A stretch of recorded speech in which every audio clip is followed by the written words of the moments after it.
স্বরাষ্ট্র উপদেষ্টা অবসরপ্রাপ্ত লেফটেন্যান্ট জেনারেল জাহাঙ্গীর আলম চৌধুরী বলেছেন, বাংলাদেশের একটি দলের যারা কলকাতায় অবস্থান করে নাশকতার চেষ্টা করছে তারা সবাই অপরাধী। ঈদ কেন্দ্র করে নাশকতার পরিকল্পনা করলে তাদের কঠোর হাতে দমন করা হবে। সকালে জাতীয় ঈদগাহ মাঠ পরিদর্শন শেষে একথা বলেন তিনি। তামজিদ সুমনের রিপোর্ট।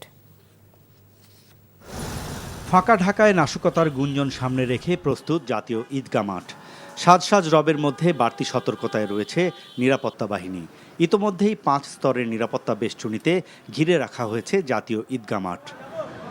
লুকিয়ে থাকা অপরাধী শনাক্তে সোয়াটের বিশেষ দল, থাকছে ডগ স্কোয়াডও।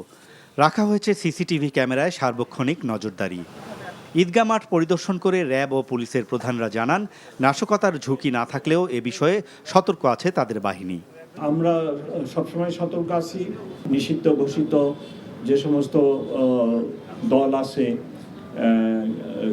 সেই সব দল যাতে কোনো রকম অ্যাক্টিভিটিস পরিচালনা না করতে পারে সে ব্যাপারে আমরা সদা সতর্ক। দেশবাসীর সহযোগিতায় আমরা যারা আইন শৃঙ্খলা রক্ষাকারী বাহিনী আছে সবার সম্মিলিত প্রচেষ্টার মাধ্যমে এই ঈদটি যাতে সুন্দরভাবে উপভোগ করতে পারি সেই চেষ্টা আমাদের অব্যাহত আছে এবং ইনশাল্লাহ আমরা আশাবাদী এবার ঈদ নির্বিঘ্নে আমরা করতে সক্ষম হব।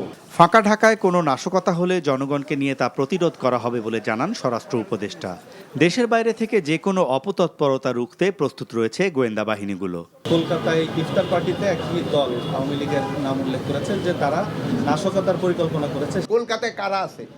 কলকাতায় যারা এই গুলি করে তো ক্রিমিনালরা তো সব সময় এই জিনিস ব্যবহৃত চিন্তা করবে।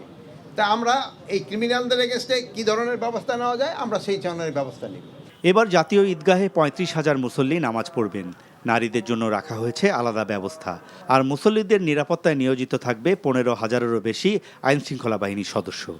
এদিকে এই প্রথমবারের মতো ঈদ জামাতের ব্যবস্থা করা হয়েছে আগারগাঁও পুরাতন বাণিজ্য মেলার মাঠে। এরই মধ্যে পুরোপুরি প্রস্তুত করা হয়েছে আগারগাঁও মাঠ। আমরা 400 বছরের পুরাতন ঢাকার যে ঐতিহ্যবাহী ঈদ মিছিল ছিল আমাদের পুরাতন ঢাকা একসময় মোগলরা করতেন, সেটাকে আমরা ফিরিয়ে আনতে পারি কিনা। Tamjid Suman, NTV news, Dhaka. এই ঈদে জামা জুতো অ্যাক্সেসরিজের ডিসকাউন্ট।